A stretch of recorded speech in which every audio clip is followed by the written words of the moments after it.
నమస్కారం. భక్తిప్రదం కార్యక్రమానికి స్వాగతం. అపర భక్తుడైన అసుర గుణ సంపన్నుడై లోక కంటకుడిగా మారినప్పుడు ఆ రాక్షస సంహారం తప్పదు కదా. తారకాసుర సంహార ఘట్టంలో ఆ రాక్షసుడి మెడలోని ఆత్మలింగం కుమారస్వామి ఆయుధానికి ముక్కలై 5 చోట్ల పడింది. ఆ 5 ప్రదేశాలే పవిత్ర పంచారామ పుణ్యక్షేత్రాలు. ఇక నవబ్రహ్మల్లో ఒకరైన దక్ష ప్రజాపతి అహంకార మదంతో జగద్రక్షకుడు ఆదిదేవుడైన శివదేవుడినే దూషించి కుమార్తె సతీదేవినే ఘోర అవమానపరిచి శివాగ్రహానికి గురై వీరభద్రుని చేతిలో తలపోగొట్టుకుంటాడు. తలబిరుసుతో తలపోగొట్టుకుని దయామయుడైన శివదేవుని అనుగ్రహంతో మేష తలను ప్రసాదింపబడతాడు. అయితే అవమానానికి గురైన సతీదేవి అగ్నిలో దూకి ఆహుతికి ప్రయత్నిస్తుంది. అగ్ని భట్టారకుడు కన్నీటి పర్యంతమై ఆమె శరీరాన్ని దహించాడు. పరమశివుడు సతీదేవి శరీరాన్ని చేతపట్టి విలయతాండవం చేస్తూ ముల్లోకాలు చుట్టిపెడతాడు. అప్పుడు దేవగణాల ప్రార్థనతో శివుని శాంతపరచడానికి, అమ్మవారి శక్తి లోక విదితం చేయడానికి విష్ణుదేవుడు తన సుదర్శన చక్రంతో ఖండాలుగా చేస్తాడు. జగన్మాత శరీరం ఖండాలుగా పడిన 18 ప్రాంతాలే అష్టాదశ శక్తి పీఠాలు. కార్తీక మాసం సందర్భంగా అష్టాదశ పీఠాలకు భక్తులు పోటెత్తుతున్నారు.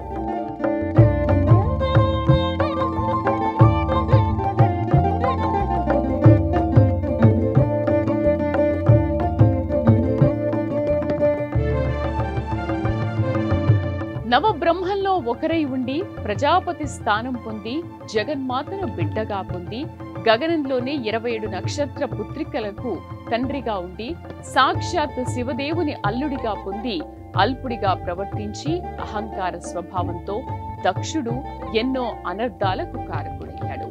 దక్షుడి దుశ్చర్యల వల్ల సతీదేవి దేహత్యాగం చేయడం, భయంకర రౌద్ర రూపంతో సతీ శరీరంతో శివదేవుడు ప్రళయతాండవం చేయడం, లోకాలు హాహాకారాలు ఎత్తడం, దేవగణాల ప్రార్థనలతో సతీ శరీరాన్ని విష్ణుదేవుడు తన సుదర్శన చక్రంతో ఖండాలుగా చేయడం, ఆ ఖండాలు 18 చోట్ల పడ్డం, ఆ ప్రదేశాలు అష్టాదశ శక్తి పీఠాలుగా మారడం.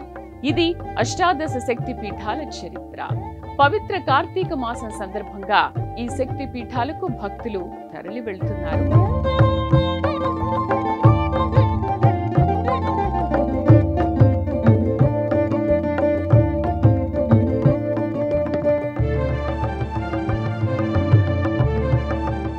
అష్టాదశ శక్తిపీఠాలు అత్యంత పవిత్రమైనవి.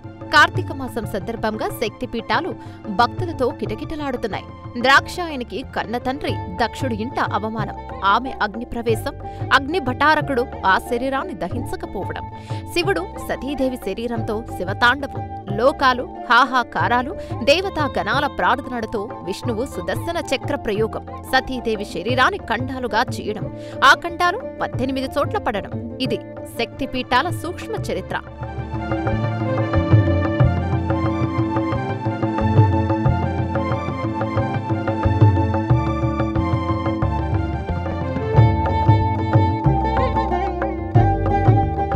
నవబ్రాహ్మలో ఒకరై ఉండి ప్రజాపతి స్థానం పొంది జగన్మాతను బిడ్డగా పొంది గగనంలోని 27 నక్షత్ర పుత్రికలకు తండ్రిగా ఉండి సాక్షాత్ శివదేవుని అల్లుడిగా పొంది అల్పుడిగా ప్రవర్తించి అహంకార స్వభావంతో దక్షుడు ఎన్నో అనర్థాలకు కారకుడయ్యాడు. దక్షుడు దుశ్చర్యల వల్ల సతీదేవి దేహత్యాగం చేయడం, భయంకర రౌద్ర రూపంతో సతీ శరీరంతో శివదేవుడు ప్రళయతాండవం చేయడం, లోకాలు హాహాకారాలు ఎత్తడం, దేవగణాల ప్రార్థనలతో సతీ శరీరాన్ని విష్ణుదేవుడు తన సుదర్శన చక్రంతో ఖండాలుగా చేయడం, ఆ ఖండాలు 18 చోట్ల పడడం, ఆ ప్రదేశాలు అష్టాదశ శక్తిపీఠాలుగా మారడం. ఇది అష్టాదశ శక్తిపీఠాల చరిత్ర. పవిత్ర కార్తీక మాసం సందర్భంగా ఈ శక్తిపీఠాలకు భక్తులు తరలి వెళ్తున్నారు.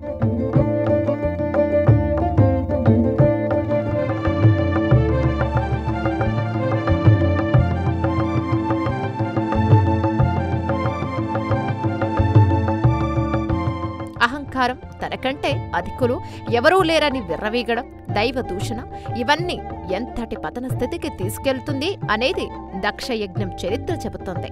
నవబ్రాహ్మలో ఒకరై ప్రజాపతి స్థానం పొందిన దక్షుడు సాక్షాత్ జగన్మాతనే కుమార్తెగా పొందడమంటే ఎంత అదృష్టం! ఆదిదేవుడు లయకారకుడు శివదేవుణ్ణే అల్లునిగా పొందడం అంతా మాటలా? గగనంలో మిలుకు మిలుకుమని మెరిసే 27 నక్షత్రాలకు తండ్రి కావడం ఎంతటి గొప్ప! ఇన్ని సదవకాశాలు పొందిన దక్షుడు అహంకార మదంతో అన్నింటినీ దుర్వినియోగం చేసుకుని సతీదేవిని చింతకు గురిచేసి ఆత్మత్యాగం చేసే వరకు పరిస్థితిని తీసుకొచ్చాడు. అన్ని దుష్కర్యాలు చేసి చివరకు తలను సైతం పోగొట్టుకున్నాడు. పరమశివుని కరుణా కటాక్షాలతో మేకతల పొంది అప్పుడు బుద్ధిమంతుడయ్యాడు. ఇందుకే మన పెద్దలు చెబుతుంటారు, అడుసు తొక్కడం ఎందుకు, కాలు కడగడం ఎందుకు అని. అయితే అమ్మవారి శరీర భాగాలు పడిన 18 శక్తిపీఠాల్లో కార్తీక మాసం సందర్భంగా భక్తజన వరద ప్రవహిస్తోంది.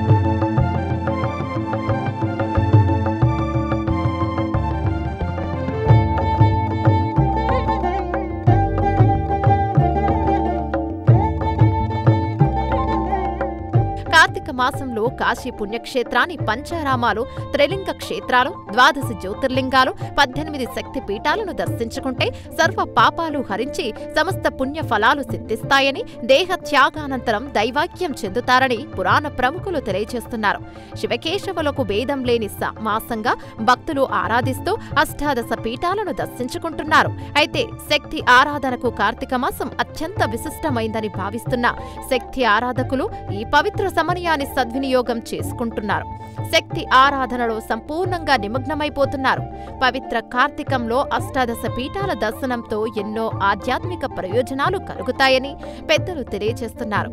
సతీదేవి శరీర భాగాలు పడిన 18 ప్రదేశాలే అష్టాదశ శక్తి పీఠాలనే విషయం విదితమే. అయితే అష్టాదశ శక్తి పీఠాలపై భిన్నాభిప్రాయాలు ఉన్నాయి. కొందరు 51 ఇంకొందరు 52 అని అంటుండగా కాదు 108 అని మరికొందరు అంటున్నారు. అయితే సర్వభక్తజన ఆమోదంగా లోక విదితంగా నిలిచినవి 18 శక్తి పీఠాలే. ఈ పీఠాలు భారతావనితో పాటు పొరుగు దేశాల్లోనూ ఉన్నాయి. అష్టాదశ శక్తి పీఠాల్లో కొన్నింటిని అత్యంత పవిత్ర శక్తి పీఠాలుగా భక్తులు ఆరాధిస్తారు.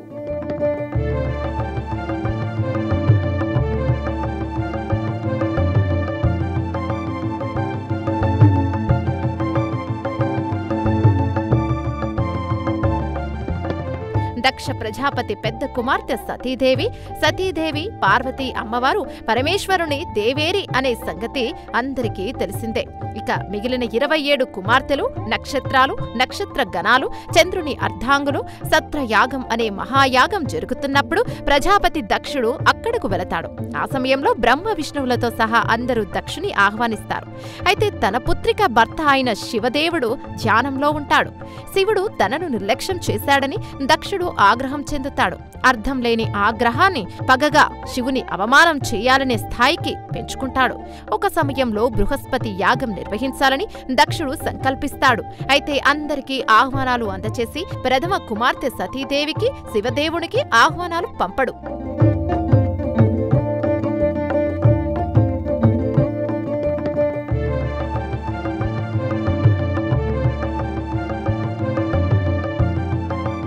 తన పుట్టింట మహాయాగం జరుగుతూ తనకు ఆహ్వానం రాకపోవడం ఏమిటని సతీదేవి చింతిస్తోంది.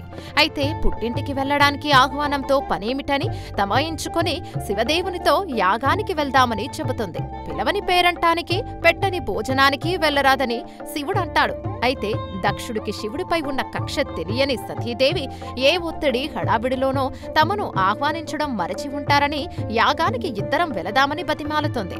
అయితే శివదేవుడు తాను ధ్యానం చేసుకుంటానని, నీవు వెళ్లాలనుకుంటే వెళ్ళమని చెబుతాడు.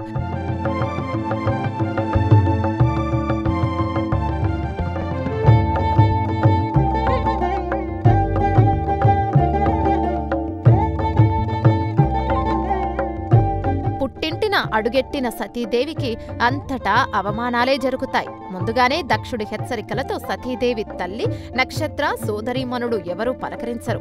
తనను ఎందుకు అవమానం చేస్తున్నారని సతీదేవి అడుగగా దక్షుడు శివుని తీవ్రంగా దూషించి సతీదేవి మనస్సు తీవ్రంగా గాయపరుస్తాడు. దీంతో సతీదేవి అగ్నిలోకి దూకుతుంది. అగ్నిదేవుడు ఆమె కాయాన్ని దహించాడు. శివుడు శివతాండవం చేస్తాడు. శివతాండవం చేసేటప్పుడు శివుడి జటాజూటం నుంచి ఒక పాయ నేలరాలి అందులో నుంచి ఓ క్రోధావేశ రౌద్ర రూపం నుంచి ఓ భయంకర భీకారాకరుడు పుడతాడు. ఆ శివపుత్రుడే వీరభద్రుడు. వీరభద్ర సతీదేవిని అవమానం చేసిన దక్షుని వధించమని, దక్ష యజ్ఞాన్ని ధ్వంసం చేయమని ఆదేశిస్తాడు. లంకాయం శాంకరీదేవి అంటూ అష్టాదశ పీఠాల ప్రార్థన విదేశమైన శ్రీలంకలోని శక్తిపీఠ క్షేత్రంతో ప్రారంభమవుతుంది. అయితే ఆ క్షేత్రం ఇప్పుడు ఆ లంకలో ఎక్కడ ఉందో సైతం తెలియనంతగా అదృశ్యమైనట్టు ప్రసార మాధ్యమాల కథనాల ద్వారా తెలుస్తోంది. దేశం శిరోభాగాన ఉన్న కశ్మీరులో సరస్వతీ మాతగా, కాశీలో విశాలాక్షిగా జగన్మాత కొలువై ఉందని అష్టాదశ పీఠ ప్రార్థనా శ్లోకం ద్వారా తెలుస్తోంది. ఈ పవిత్ర శ్లోకాన్ని జగద్గురువు ఆది శంకరాచార్యులు రచించినట్టు పురాణ చరిత్రలు చెబుతున్నాయి.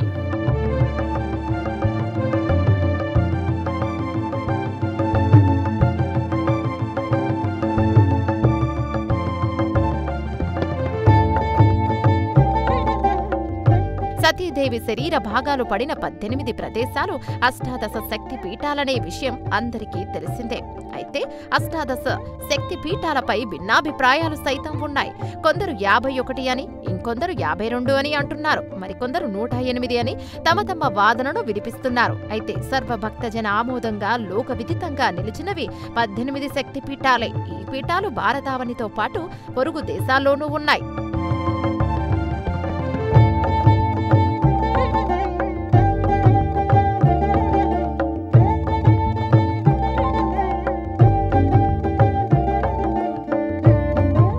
అష్టాదశ శక్తి పీఠాల్లో కొన్నింటిని అత్యంత పవిత్ర శక్తి పీఠాలుగా భక్తులు ఆరాధిస్తారు.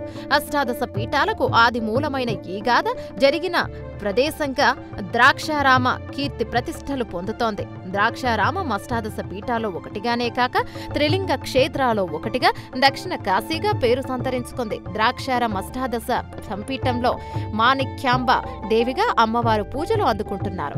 ద్రాక్షారానికి సమీపాన ఉన్న అతి పవిత్ర కోటిపల్లి పుణ్యక్షేత్రాల్లో కార్తీక మాస వ్రతాలు, పూజలు, అభిషేకాలు, అర్చనలు, నమక చమక పారాయణలు పెద్ద ఎత్తున సాగుతున్నాయి.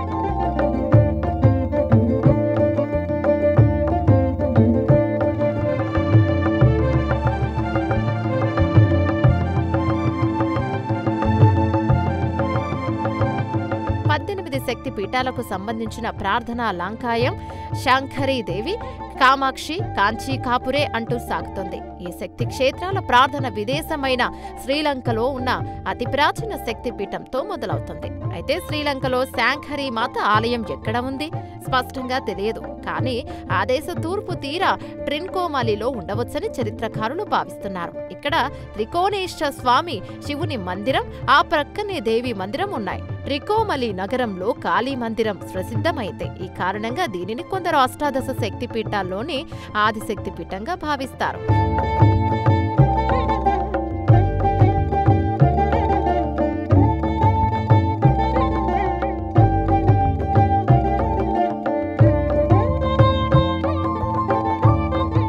మిగిలిన శక్తి పీఠాలను పరిశీలిస్తే కంచి క్షేత్రంతో కామాక్షి, ప్రద్యుమ్నలో శృంగలాదేవి, క్రౌంచ పట్టణంలో చాముండిగా అమ్మవారు కార్తీక మాస పూజలను అందుకుంటున్నారు.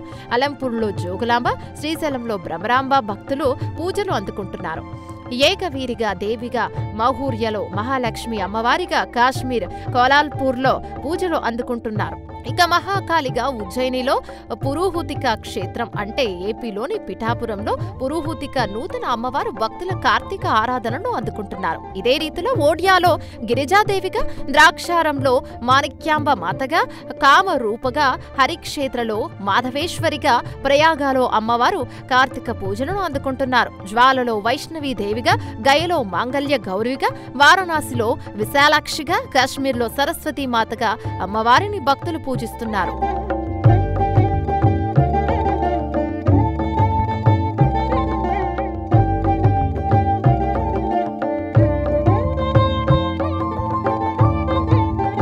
కార్తీక కార్తీక మాసం చాలా విశేషమైంది. కార్తీక మాసానికి ఉన్న ప్రత్యేకత అంతా ఇంతా కాదని పురాణ గురువులు తమ ఆధ్యాత్మిక ప్రసంగాలు ఎప్పుడూ చెప్తారు. కార్తీకంలో నదీ స్నానానికి ఉత్తమ పుణ్యఫలాలు లభిస్తాయని పురాణ పెద్దలు తెలియజేస్తున్నారు. కార్తీకం నెల రోజులు శివకేశవులను ఆరాధిస్తారు. శివాలయాల్లో సోమవార వ్రతాలు, లక్ష బిల్వార్చనలు, రుద్రాభిషేకాలు, నమక చమక పారాయణుడు, ఉపవాసాలు, జాగరణలు, కార్తీక పౌర్ణమి జ్వాలా తోరణాలు, నంద దీపాలు ఇలా ఎన్నో భక్తిప్రద కార్యక్రమాలు నిర్వహిస్తారు. ఇక వైష్ణవ దేవాలయాల్లో కార్తీక ఏకాదశి వ్రతాలు, క్షీరాబ్ది ద్వాదశి పూజలు, సాలగ్రామ దానాలు, ఆకాశ దీపాలు తదితర పుణ్య కార్యక్రమాలు చేపడతారు. అలాగే కార్తీక మాసంలో వచ్చే పౌర్ణమి కూడా చాలా విశేషమైంది. నవంబర్ 5వ తేదీన కార్తీక పౌర్ణమి మహాపర్వదినం నాడు చేసే ఏ పుణ్య కార్యానికైనా ద్విగుణీకృత ఫలితాలు ఉంటాయి.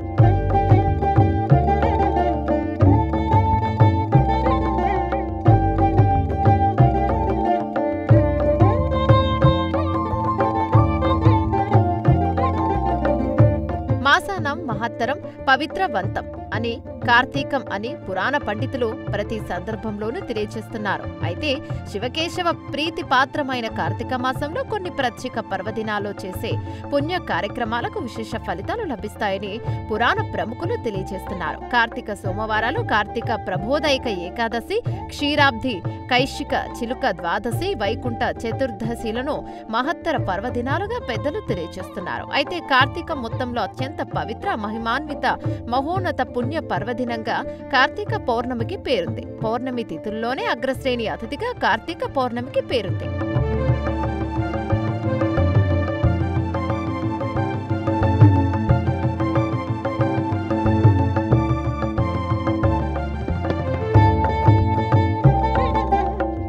కార్తీక పౌర్ణమి, క్షీరాబ్ది ఏకాదశి, కైశిక ద్వాదశి నాడు చేసే వ్రతాలు, పూజలకు విశేష రీతిలో పుణ్యఫలాలు లభిస్తాయని సర్వ పురాణాలు చెబుతున్నాయి. అయితే కార్తీక శుద్ధ ఏకాదశి, క్షీరాబ్ది ద్వాదశి పర్వదినాల్లో కార్తీక ఏకాదశి, కార్తీక ద్వాదశి వ్రతాలను పూర్తి భక్తి శ్రద్ధలతో ఆచరిస్తే ఈ పుణ్యమాసంలో చేసే పుణ్య క్రతువుల మొత్తం పుణ్యఫలం లభిస్తోందని ధార్మిక గురువులు చెబుతున్నారు. బహుస్వల్పంగా ఉండే మర్రి విత్తనం ధరణిని చేరితే మహావృక్షంగా ఎలా మారుతుందో ఆ రీతిన అపార పుణ్యఫలాలు కార్తీక మాసంలో నియమానుసారం చేసే పుణ్య కార్యకలాపాలకు అభిస్తాయని పురాణ పెద్దలు చెబుతున్నారు. ఇక మానవ మాతృలే కాక దేవగణాలు సైతం కార్తీక మాస వ్రతం చేసి తరించారని కార్తీక పురాణం తెలియజేస్తోంది.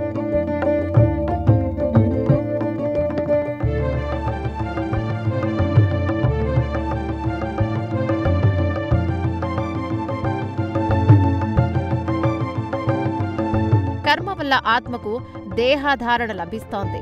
జన్మానం నరజన్మ దుర్లభం అని పెద్దలు చెబుతారు. అయితే ఎంతటి ఉత్కృష్ట జన్మ అయినా కాలచక్ర గమనంలో సమసిపోక తప్పదు. అందుకే దీపం ఉండగానే ఇల్లు చక్కబెట్టుకునే రీతిలో కార్తీక మాసంలో కార్తీక దీపాలు వెలిగించి దీపదానాలు, అన్నదానాలు, పూజలు, అర్చనలు, అభిషేకాలు చేయాలి. పూర్ణ పుణ్య ఫలాలు ఆర్జించి ఉత్తమ గతులు పొందడానికి విశేష రీతిలో దైవారాధనలు, దైవ ప్రార్థనలు, దీపారాధనలు చేయాలి. కార్తీక మాసం మొత్తం చేసే పుణ్య క్రతువులకు లభించే పుణ్యఫలాలు ఒక్క కార్తీక పౌర్ణమి నాడు చేస్తే లభిస్తాయని పురాణ పెద్దలు తెలియజేస్తున్నారు.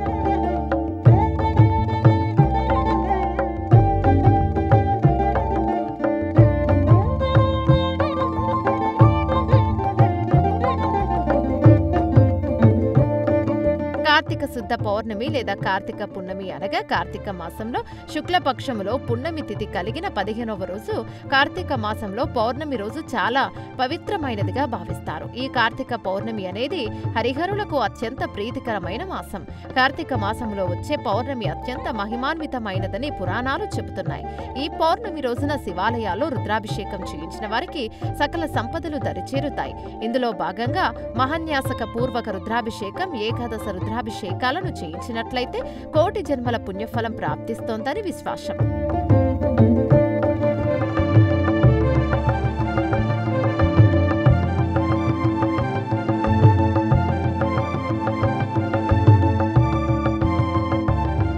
కార్తీక పౌర్ణమి రోజున కేదారేశ్వర వ్రతం చేస్తే సర్వశుభాలు చేకూరుతాయి. కార్తీక మాసంలో నదీ స్నానం పుణ్యప్రదం. నదీ స్నానం కుదరనప్పుడు గంగేచ యమునేచ అనే శ్లోకం చదువుతూ తటాకం వద్దో, బావి వద్దో, సరస్సు వద్దో, ఇంటి వద్దో తలార స్నానం చేయాలి.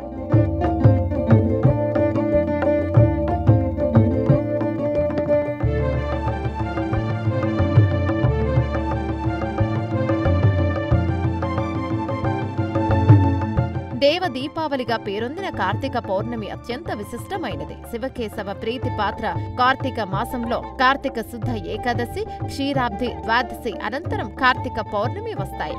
దేవాది దేవుడు, సర్వవ్యాప్తి నారాయణుడు, సకల భువన రక్షకుడికి సామాన్య ప్రాణి కోటి మాదిరి ఆకలి దప్పులు నిద్ర ఉంటాయా అని కొందరు సంశయాన్ని వ్యక్తం చేస్తుంటారు. అయితే సర్వాంతర్యామి, సర్వోన్నత దైవం, సమస్త ప్రాణికోటి రక్షకుడు శ్రీ మహావిష్ణువు యోగ నిద్ర అనేది జగత్తు పరిశీలనకే. యోగ నిద్ర నుంచే భక్తజనుల చర్యలు పరిశీలించి పాప పుణ్య ఫలాలు అందచేస్తాడు. ఆషాఢ శుద్ధ ఏకాదశి నాడు యోగ నిద్రలోకి వెళ్లిన స్వామి కార్తీక శుద్ధ ఏకాదశి నాడు యోగ నిద్ర నుంచి బయటకు వస్తాడు.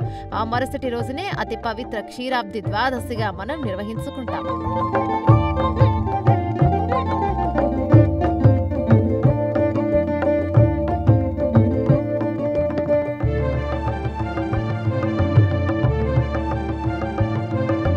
కార్తీక మాసంలో తులసి పూజ, ఉసిరిక దీపాలకు విశేష ఫలాలు లభిస్తాయి. కార్తీక శుద్ధ ఏకాదశిని ప్రబోధనైక ఏకాదశి, దేవుత్తని ఏకాదశిగా పేర్కొని శ్రీ మహావిష్ణువుకు భక్తులు పూజాధికారి చేస్తారు.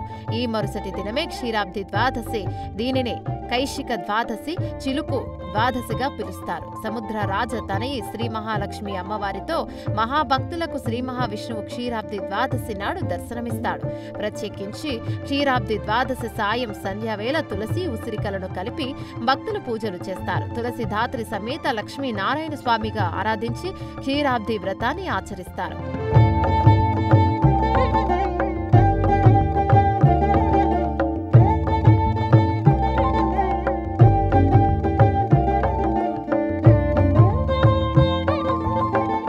క్షీరాబ్ది ద్వాదశి పర్వదినాన తులసి కోటలో కాయలు ఉన్న ఉసిరిక కొమ్మను పాతి క్షీరాబ్ది వ్రతం చేయాలి.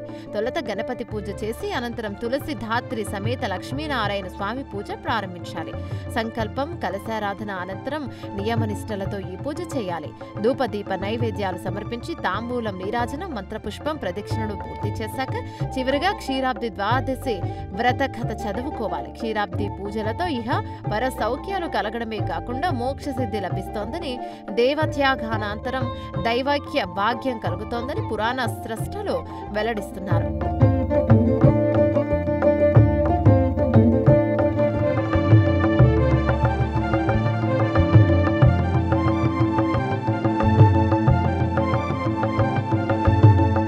క్షీరాబ్ది ద్వాదశి నాడు సాయంత్రం వేళ వైష్ణవ దేవాలయ పుష్కరిణి జలాల తెప్పోత్సవాల వైభవోపేతంగా నిర్వహిస్తారు. అన్నవరం పుణ్యక్షేత్రంతో స్వామివారి అమ్మవారి తెప్పోత్సవ వేడుక కన్నుల పండుగగా నిర్వహించడం ఆనవాయితీగా వస్తోంది.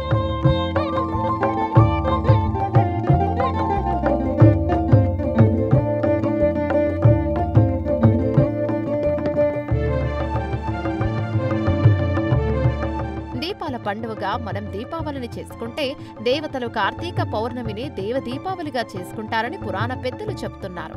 అందుకే కార్తీక పౌర్ణమిని అంత విశిష్టంగా చెబుతారు. కార్తీక పౌర్ణమి నాడు ప్రత్యేకించి 365 ఒత్తులు వెలిగిస్తారు. ఈ పర్వదినాన 365 ఒత్తులు వెలిగిస్తే సంవత్సరమంతా దీపాలు వెలిగించిన పుణ్య ఫలాలు లభిస్తాయని పురాణ ప్రముఖులు తెలియజేస్తున్నారు. కార్తీక పౌర్ణమి నాడు భక్తులు ఉసిరికాయ దీపారాధన చేస్తారు. ఉసిరికాయలో ఆవు నెయ్యి వేసి ప్రదోషపు వేళ దీపారాధన చేస్తారు. ఈ దీపారాధనకు త్రినాథ స్వాములు, త్రిజగన్ మాతలు ఎంతో సంతోషించి సమస్త శుభాలు కలగచేస్తారని పెద్దలు చెబుతారు.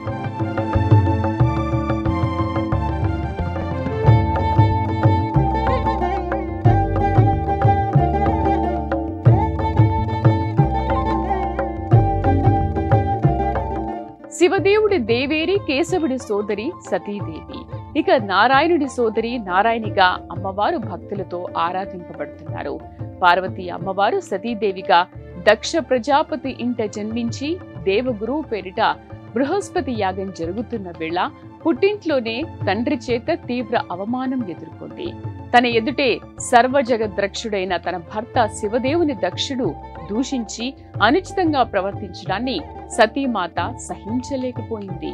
అగ్నికి ఆహుతవ్వడానికి ప్రయత్నించింది. జగన్మాత శరీరాన్ని దహించడానికి అగ్నిదేవుడు ఇష్టపడలేదు. సరిగ్గా ఇప్పుడే సతీమాత కాయంతో శివుడు ప్రళయ రుద్రుడిలా మారి శివతాండవం చేయడం విష్ణువు సుదర్శన చక్రంతో సతీదేవి శరీరాన్ని ఖండాలుగా విభజించడం, ఆ ఖండాలు పడిన ప్రదేశాలు 18 శక్తిపీఠాలుగా మారడం జరిగింది. శక్తిపీఠాల్లో అమ్మవారిని, స్వామివారిని ఆరాధిస్తున్న భక్తులు దక్ష యజ్ఞ ఉదంతాన్ని స్మరించుకుని పిలవని పేరంటానికి, పెట్టని భోజనానికి వెళ్లకూడదని వ్యాఖ్యానించుకుంటున్నారు. అమ్మవారి 12వ శక్తిపీఠం ద్రాక్షారామంలోనే దక్ష యజ్ఞ ఘట్టం జరిగినట్టు ఆలయ చరిత్ర ద్వారా తెలుస్తోంది. సర్వ పురాణాలు ఈ విషయాన్ని ధృవీకరిస్తున్నాయి.